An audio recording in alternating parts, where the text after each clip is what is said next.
remember seeing her for the first time, and I was just like, oh my God, that's what I'm going to look like in 20 years. We get so hung up on that one generation, maybe two generations that failed us as babies, as children. But there were so many generations before that that still make up who we are. To not ever have had a sibling, to instantly grow sibling love was just this surreal thing that I remember feeling in my body.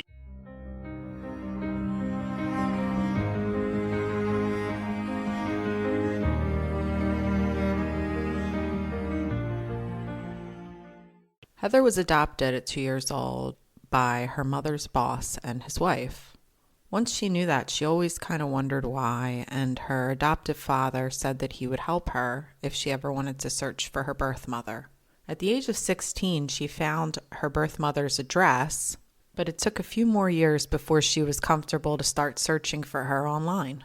When she did finally meet her birth mother, they had a good relationship for a while. When she asked her birth mother about her birth father, she was reluctant to give her any information, and the relationship became very difficult. Throughout the years, she has been able to have great relationships with members of her birth mother's family, and once she was able to find out who her birth father was, she's been able to connect with them and have great relationships with them as well. One thing that Heather feels really helped her was building family trees for each of her birth families. This is a gift that she would also like to give to other adoptees to help them work through their reunions. Here is my interview with Heather. At what age were you adopted, and where were you adopted from? I was adopted when I was 2 years old in New Jersey, northern Jersey, in a private adoption. Do you know anything about your life before you were adopted? I do know actually a lot about my life before I was adopted. I was a part of a family. I had grandparents and aunts and uncles, and I was born to a young mom who partied and, struggled with addictions and traumas, and spent a little bit of time in foster care due to her negligence. And then when I got out of foster care, she took me back to California to see family. And within a couple of months of that, of taking me out of foster care with her sister, brought me back to New Jersey. And within, I think, 6 weeks of taking me back to New Jersey, relinquished me. Was anybody in your family interested in adopting you? They would have had she told them that she didn't want to parent me. She kept it secret for a long time. There was like a couple of months where because my family lived in two different places. My mother and I had lived in New Jersey. The rest of the family moved out to California a couple of years before. So they would call and talk to me, and I would talk on the phone with my aunt, who I'm very close with, and she would call me often. And it got to a point after I returned back home from California that she would call, and there was always, oh, she's taking a nap, or she's in Florida visiting her then boyfriend's parents, or there was just always a reason that I couldn't come to the phone. And eventually, a couple of months later, she told them that she had given me to her boss and his wife. Yeah. Did you grow up in New Jersey? I did. Yep. Okay. And do you remember how you found out you were adopted, or was it something that you always knew? I feel like it was something I always knew. I don't remember like the exact moment. My mother will tell me that my neighbors that I played with all the time, that one of them said something about being adopted to me, and I was like, I don't know what that is, maybe about 6 or 7 years old. And I ran home, was like, yo, Mom, what's adoption? And she was like, oh, okay, well, it's this, you're adopted, blah, blah, blah, blah, blah. And I went out and played. I don't have any real memory of that, just what my mother's recollection. Pretty much always known. So were you raised as an only child? I was raised as an only child, yes. My parents were infertile, so I was an only child. Yep, I was a very spoiled little girl. So then what made you want to find your birth family? And was there anything they could tell you about your birth mother from your adoptive parents? So my birth mother worked for my adoptive father. My adoptive father owned a lounge up in New Jersey, and my birth mother was a barmaid. And I believe that she worked there with him before I was in foster care. I think she worked there for a while. So he had heard the stories all along of me and knew that she was struggling. And so when I was, I feel like an early teen, my father said to me at some point, if you ever want to find your mother, I'll help you look. I always kind of knew her name. I don't remember at what point I learned her name, but I always knew what her name was. I had always been told the story that she was a young mom, she struggled, and couldn't be a mother. So that was why she gave me up. So I always knew that she existed. We never spoke about a father. That wasn't something that came up. My adoptive father did tell me, I'll help you look for your birth mother when you want to, but we're not going to talk to your mother about it, my adoptive mother, because he said he didn't want to hurt her. So it was always this like thing between him and I that I knew that if at any point I wanted to find her, I could. When I was about 16, I was, as most 16-year-olds do, snooping through my parents' end tables. And I came across a folded up piece of yellow paper that said the first name, at least I recognized, and I assumed was my biological mother, and her address in Tucson, Arizona. So I kind of like always knew that this person existed, but my impression of her was one that she struggled, she had a hard time, she had a rough life. So I always kind of knew she existed. When classmates.com first came out, when I was, 18 years old, I remember finding her on classmates.com. So she was this real person that existed in my imagination. Yeah. I didn't know anything about her, but I knew she existed. Was there like a picture on classmates.com, or was it just... No, not at all. Not at the time. I think on Classmates, a couple of years later, they may have like uploaded all yearbook photos or something. Because I do remember seeing a yearbook photo of her. It was like a sports photo, so it was like a group of people. And I remember seeing that image somewhere on the internet. So I think probably by maybe 18, 19, maybe even 20, I had seen this blurry black and white yearbook photo of her, I guess, the year before she got pregnant. So how did you find her? Were you just using the address and trying to reach out to her that way? Yeah, so I went back onto classmates.com when I was 21, and I remember the moment. I can visualize the moment. I'm sitting at the computer. My then boyfriend was in the bathroom, and I go back to the website, and now, the internet is advancing, so she was able to fill out a profile on her Classmates page, and did. And, it was said, where are you working? And what are your jobs? And where do you live? And what school did you go to? And then it got to the part where it said kids. And I read, in 1977, I gave birth to a beautiful baby girl. As far as I know, she is living well, and I would love to hear from her. And in that moment, I immediately shouted to my man in the bathroom, and I was like, oh my God, this is me. Wow. And so through classmates.com, I contacted her through it, because you could reach out to the person. And she emailed me back that next day. And I remember the first couple of months, we just went back and forth, emailing 15 times a day, talking, reuniting. So what was it like the first time you spoke with her on the phone? The entire experience was surreal, and it was entirely surreal. The first time we spoke on the phone, we giggled about how much we sounded like each other. And I just remember it felt at the time like it was the greatest moment of my life. Like it felt like some questions were answered, and the mystery that had surrounded me for the previous 2 decades, kind of felt like, wow, here she is, and she likes me, and she wants to talk to me, and she's thought about me, all those things that I think adoptees get so caught up in throughout their years, whether they realize they're having these questions or not, but it was amazing. It was absolutely amazing, while it was amazing. Did she have any other children before or after you? She never had any more children. My aunt will tell me, my mother's sister tells me a story that my mother was pregnant when I was an infant, but I had German measles. So she went to Planned Parenthood and had to end the pregnancy because she wouldn't have been able to mother me because, pregnant women can't go around people with German measles, apparently. So I was an only child on my maternal side. And did you actually get to meet her in person? And how long after you guys started talking did you meet in person? So we started talking in December of 2001, and I met her in May, June in 2002. So just because of schedules, I think we perhaps a lot of fear. I was in school at the time too, so we just waited a couple of months before we got together. And I went to her home and she was living at the time in Annapolis, Maryland, which was only about 2 hours south of where I was living. So drove down and stayed with her and one of her husbands for the weekend. So what were you feeling like when you were leading up to the meeting? I mean, that's not a short drive, but it's enough time to be thinking and becoming very nervous. And panicking, yeah, very much. Yeah. I do remember like that like as we were driving down, the closer we would get, the stomach ache that comes with the fear, it's just like I was petrified. I remember thinking, like, because we had exchanged photos by this point, and I remember thinking and speaking that I'd never met anybody that I looked like before. And I think that was like the most surreal thing, was to, step out of the car, and she steps out of her home and I see her for the first time. I remember seeing her for the first time, and I was just like, oh my God, that's what I'm going to look like in 20 years. It was just like this surreal moment. The nerves though were, is she going to like me? Is she going to be mad at me for reaching out to her? Like all these like mixed emotions, like really just seeking approval.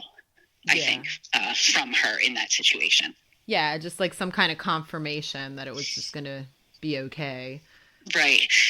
And for the moment, it absolutely was. Like it was probably the, 6 months of pure bliss. So was she able to tell you who your birth father was? So the weekend that I visited Annapolis, I have this memory in my mind of us waiting outside of the bathrooms for our respective partners. And we're sitting on a bench, and somehow the topic of my father comes up, and she says, I slept with a lot of guys that summer, so I don't know who your father is.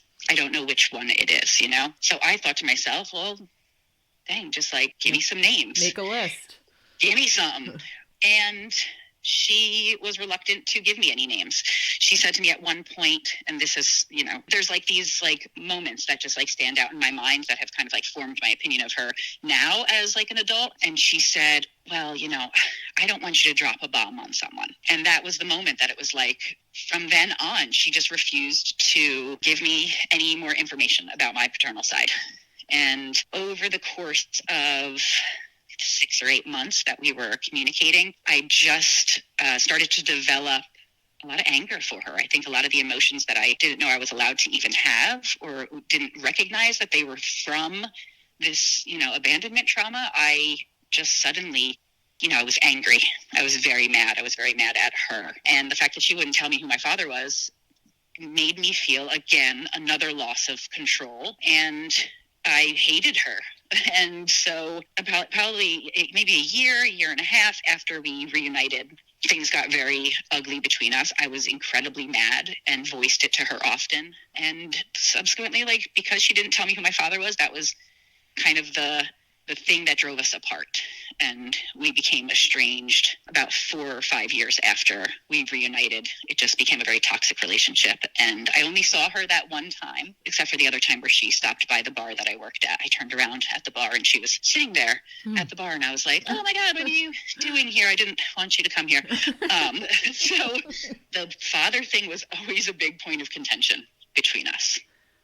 It seems like a lot of birth mothers are very reluctant to disclose who the father is. And like, I wonder why that is. Like, do they want you all to themselves? I think it's a little bit of what you said, that they do want you to themselves. But I think I actually have put a lot of thought into this, because I think we don't think enough about birth mothers and what their experience is. And, as a mother, the idea of feeling so helpless that you make the decision to give your child away, that's got to come with a lot of shame, and a lot of disappointment in yourself. As women, we are the ones who make the humans. So it's instinctive for us to want to be with our children, but to not perhaps have that feeling inside, or feel like you're not capable of being a mother, despite us being completely designed to do that.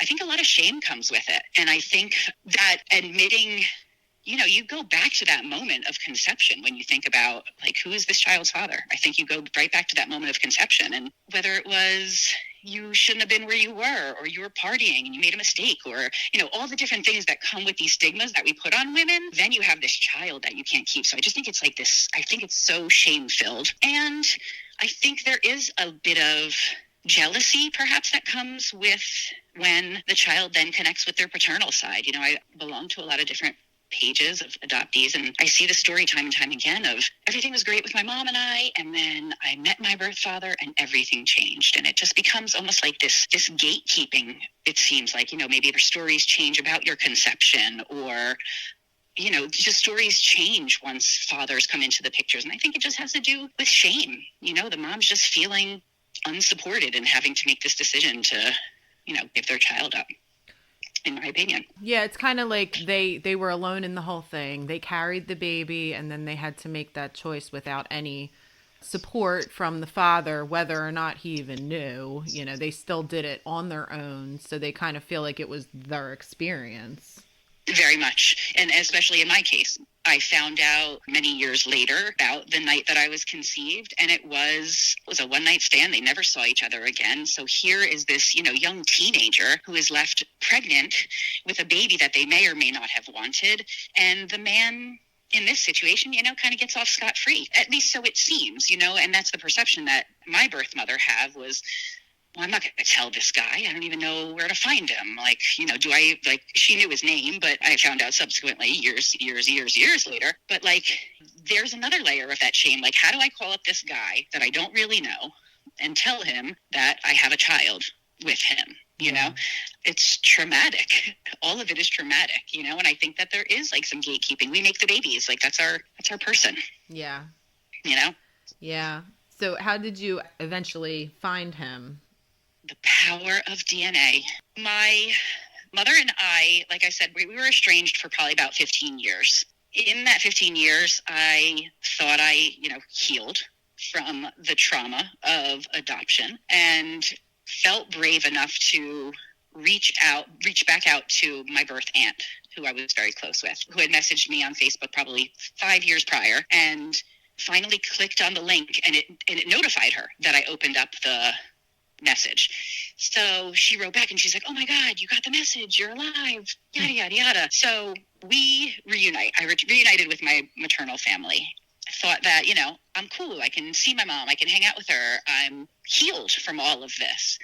So made plans that year when I reunited with my aunt to go out to Arizona, where they were living again, and reunite with my entire maternal family. So I go out, I meet my maternal family. It is the greatest, most amazing moments of my life, meeting my cousins who are my peers and around my age, and they grew up knowing about me, thinking of me as sister. So, it was amazing. I saw my uncles that I had been with when I was, 2 years old. They tell me stories of who I was as a baby and what kind of a kid I was. I meet my grandparents, who were my grandparents. I have a Sears photo of me in this family photo, So, so I meet all these people. It's amazing.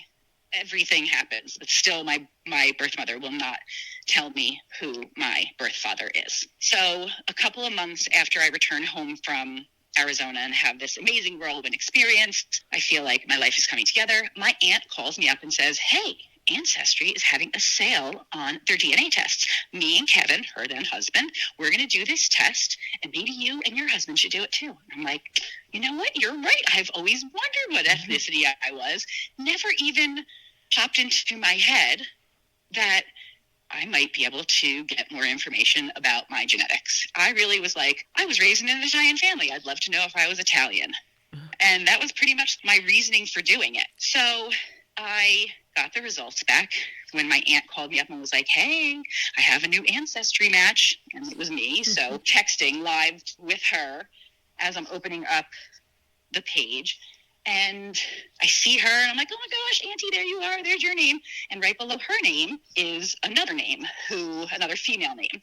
And it is marked as someone who's aunt, close cousin, Mm-hmm. So I'm reading this to her and I send her a picture and I was like, "Ooh, what's this last name? Is this the last name that you guys always thought was the last name of my father?" Because that name had been bounced around in my family for years, but nobody could remember what it was, in my maternal family, but nobody could remember what the name was. And my birth mother wasn't saying again. So I go on Facebook and type in the name, obviously, as anybody would. And this name pops up and I read it to my aunt, and this person who I matched with, her maiden name was her middle name on Facebook. And as soon as I said it to my aunt, she's like, "That's him. That's the last name. That's the last name of who my mother thought my father was, but could never confirm." So in that moment, I figured out who it was, and immediately went into Facebook deep dives and was like seeing pictures of like who it might be and who are these young women with him? Is that a sister? Is that his wife? Just did a deep dive. And then literally coincidentally, about 2 hours after I found out all this information, I had a previously scheduled counseling appointment. Just a coincidence that was the day that it was going to be. So 2 hours later, I'm sitting in the therapist's office just like freaking out, like, oh my God, I know who my dad is. And this poor woman's just meeting me to work with me through adoption trauma. And I was like, just having figured out who my father was. Yeah. So yeah, figured it out through ancestry. Yeah. There's no more secrets. You can't keep secrets anymore. No way. All those secrets are open now. Yep. Yeah. Even getting people from beyond the grave. There's people that are absolutely getting in trouble. Yep. Yeah. A lot of secrets that are being told. So were you able to get in contact with him pretty easily? So I was able to learn a lot about him, obviously through the internet. I knew about what he did for work because there was a picture of him that popped up of him at a rally in Washington, D.C., and he's holding up a sign because he was a leader in the union for grocery workers, and he was fighting for healthcare for them. So like as soon as I saw that picture, I immediately was like, that's my dad. Like, that's my dude. Those are my people. Yeah. I literally just this one little image of seeing him fighting for those who can't necessarily fight for themselves. Like, I was like, that's my person. So I found his address on the internet, and I'm working on it now as a grown woman, but I was incredibly impulsive, and I was like, I'm going to write this letter, and I'm going to send him this letter. And I did. And the day that he got the letter, he called me that night and left a voicemail because I wasn't picking up the phone because I was freaking out when I saw his area code come up on my phone. So I listened to his message and we had a half-hour conversation that night. Was he really shocked to find out that you were out there? Yeah, he had no idea that I existed. Just backtrack a quick second. That same day that I found out who it was, I texted my birth mother.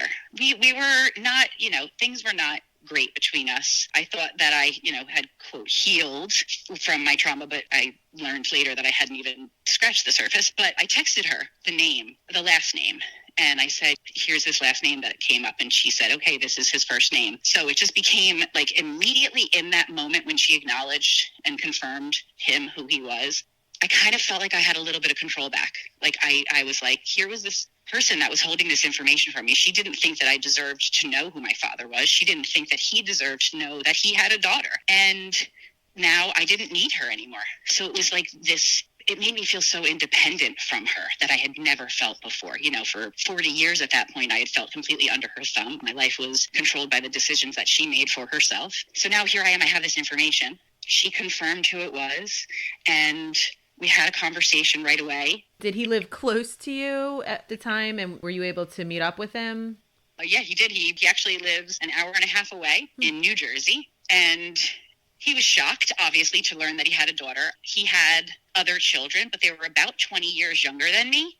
So here I am, I have siblings, and they're in their 20s, and I meet this man, and, he's about 20 years older than me, and immediately they were like, let's make plans for this weekend. And I was like, yeah, let's do it. And then reality kind of your emotional body is like, hold on a second. You just met this person. Here's all the emotions that come with solving the mysteries of your life. So it was like a deluge of emotion and stuff that your body is in there all the time, but you don't even know that it's happening. And so I cried a lot. I cried a lot in those couple of days after finding him because, I had lost my adoptive father about 15 years before or 20 years before. So I hadn't had father in 20 years. I had to make things right in my mind between my deceased adoptive father and now this other person who I hadn't really put too much thought into before, and bringing them into my life, so there was a lot of stuff that I had to do, but within a couple of weeks of talking to him on the phone, I think the next week we met for a meal. like right in the middle of where we live, between where we both live, because they wanted to like bring me into the family. He immediately called my siblings. He called his sisters. He called his father. Like I was immediately a part of their family, which was beautiful. It's like my own personal hallmark moment. And I look like my sister. And for the first time, like I look like my grandfather and my grandmother, and like just all these connections to like who made me. We met up, and then a couple of days later, once I started to feel like safer in the whole situation, they hosted a party for me to meet all of my aunts and my cousins and my grandfather and my siblings and stuff. It seems like a lot of families, they're very quick to have like a family reunion, and it's like so overwhelming for the adoptee. I mean, it's great, but it seems like that's like a go-to like right away, like everybody has these like reunion situations. Yeah, it's very much, right? And it's like, coincidentally, it just happened to be the Sunday. They were like, we're having a barbecue on this Sunday. You should come. We're going to bring the whole family there. And it happened to be Father's Day. And so, like, I think for them, they're like, oh my God, it's Father's Day. She should come and meet her father and her family and like be a part of things. And it was just like in their minds, this poetic thing. And here's me just like, oh my God, I want you to love me, so I'm going to agree to everything. But then my body was like, no, pump the brakes. This is going too fast. So like within a day of them planning the first barbecue, I had to call them up and say, you know what? I'm not ready for this. I need to pump the brakes a little bit. And I did. And that's when we had that dinner to kind of like, let me meet you first to like vibe with you. And then once family members started reaching out through Facebook, then I was like, okay, now we can meet. And that was another surreal moment.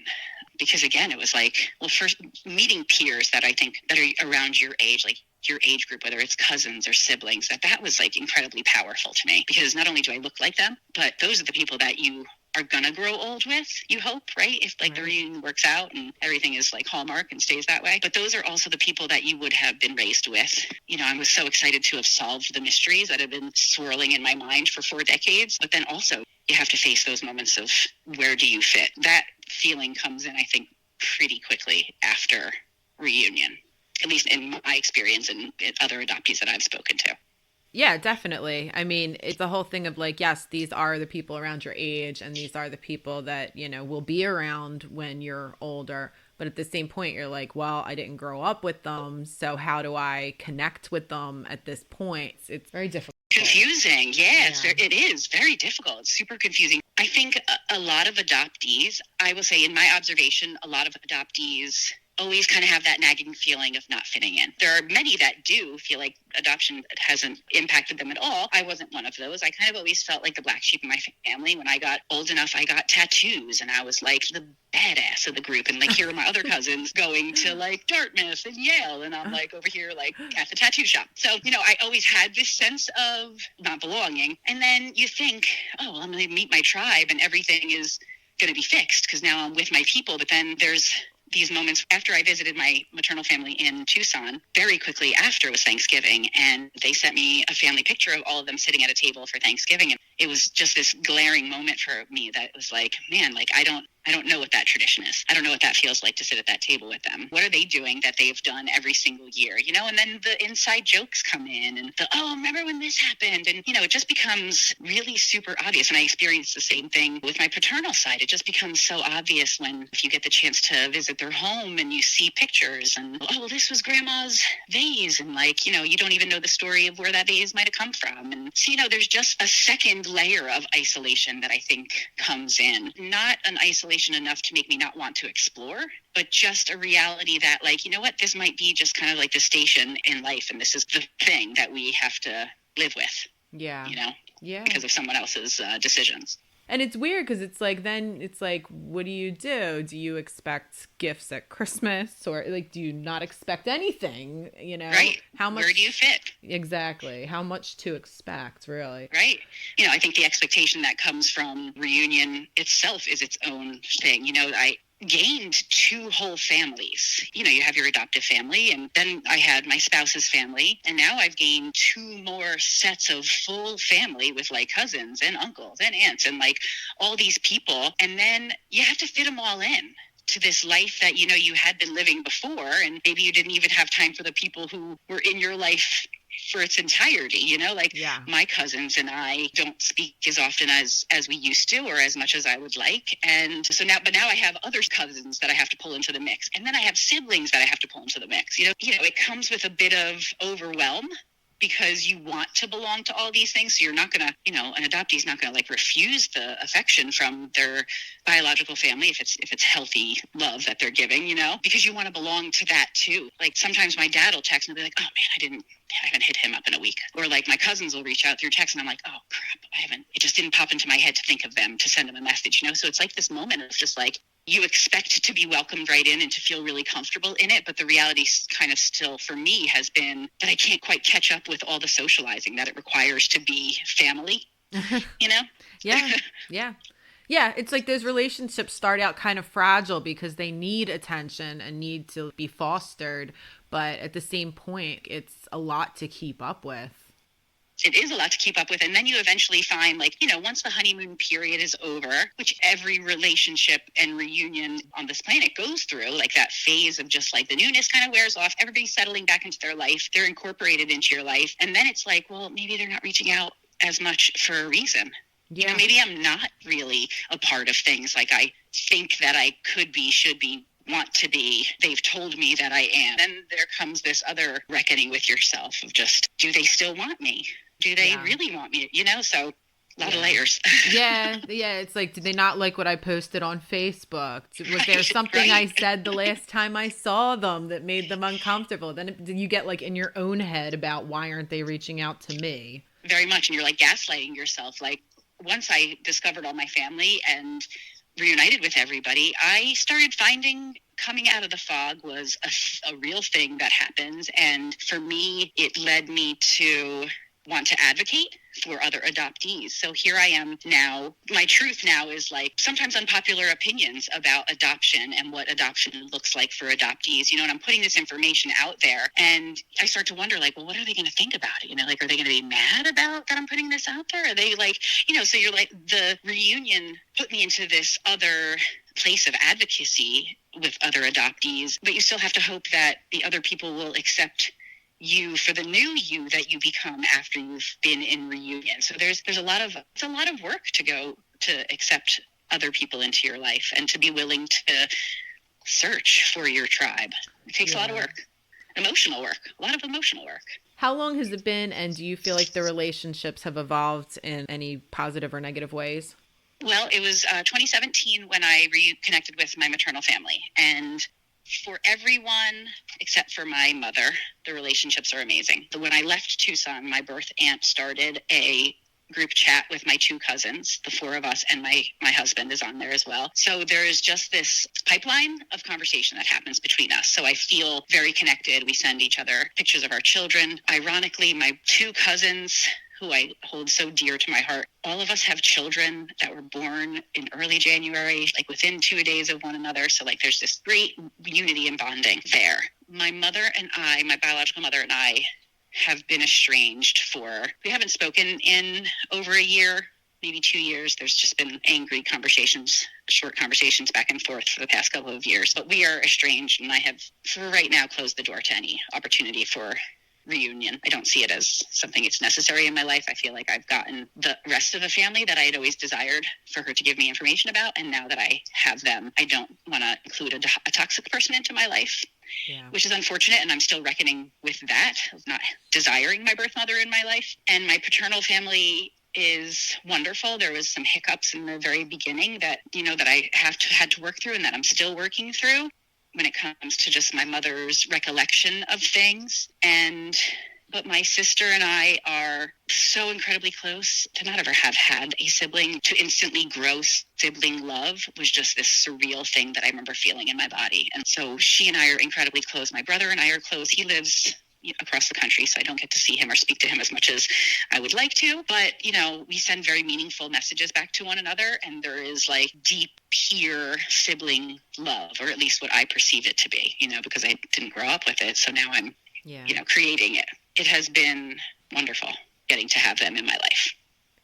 So I know you're into genealogy like I am. Have you made trees for your birth families? And do you feel like it was like kind of therapeutic once you knew who your birth families were to make those trees? Absolutely. So yes, I was totally into genealogy. As soon as I found out what my father's name was, I was building a tree. I was adding his side because I'd already had my maternal side built. So, it just made me feel so rooted. I think that's what genealogy did for me. As an adoptee, you grow up knowing these aren't necessarily your tribe mates. These aren't the traditions that your blood, your body, your skin, like everything desires to be, from the land that it's from and with the people that it's supposed to. And building this tree has allowed me the opportunity to look beyond the choice that my birth mother made for me, even the choice that my birth grandparents made for me incidentally.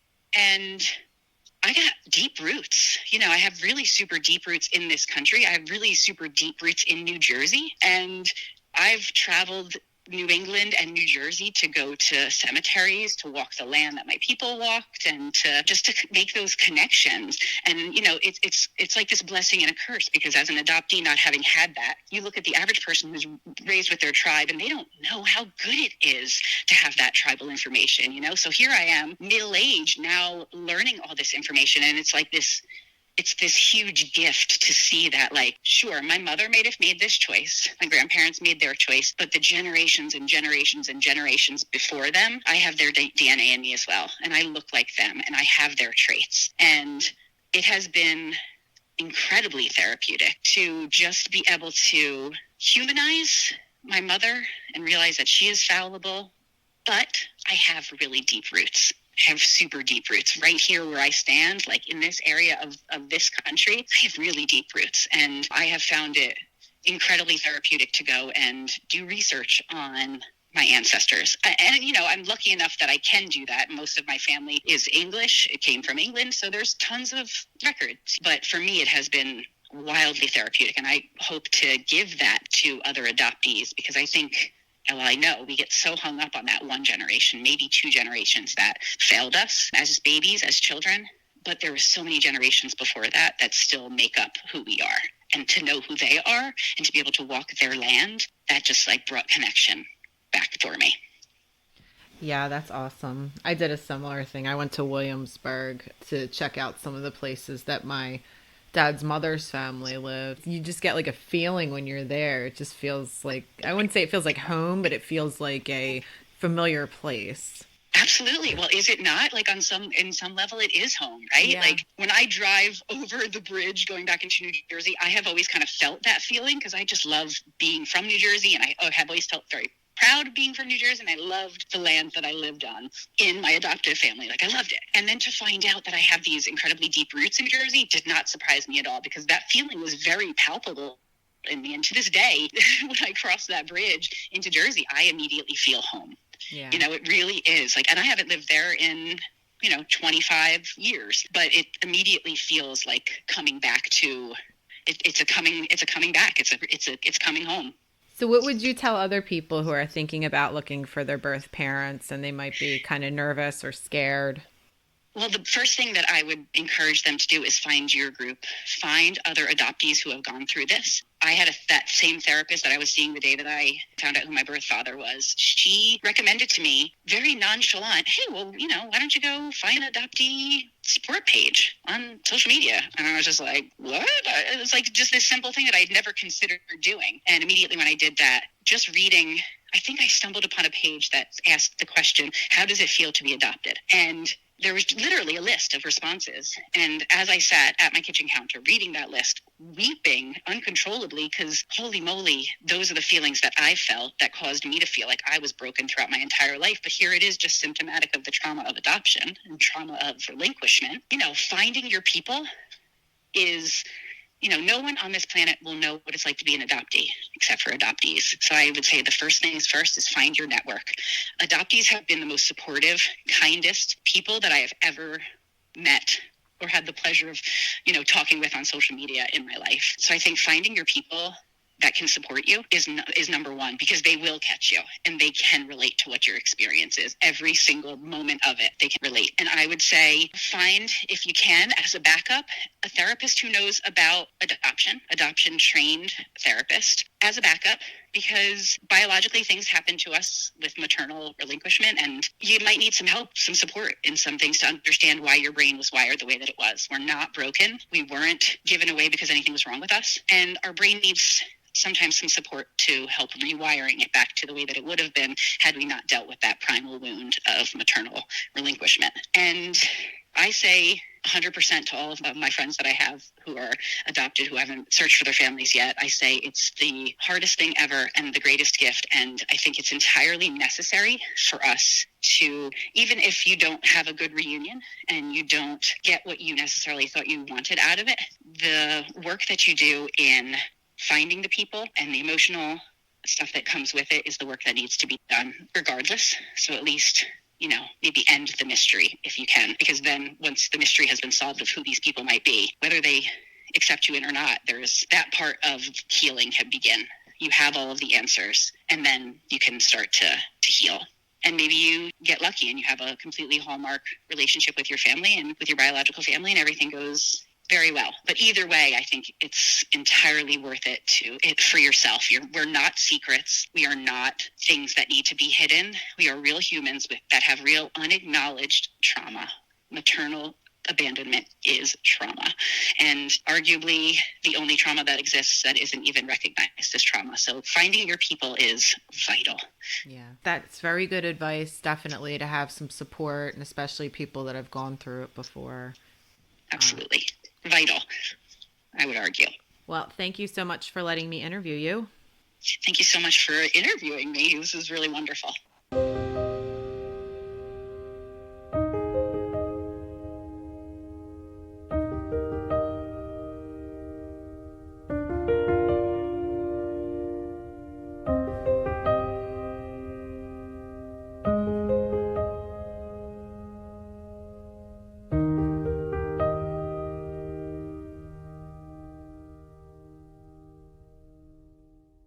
If you or someone in your family has been touched by adoption and would like to speak about it, please email me at whathappensafterpodcast@gmail.com. Also, please check out the Instagram for the show to see pictures of my guests that they were so kind to share from their reunions. Next time, I'll talk with Laura, who was adopted through the Easter House Agency in Chicago, Illinois. Easter House was known to market children in specific ways that may or may not be true, in order to entice prospective adoptive parents. And this is exactly what happened to Laura. Listen next time to find out what happens after. Thanks for listening.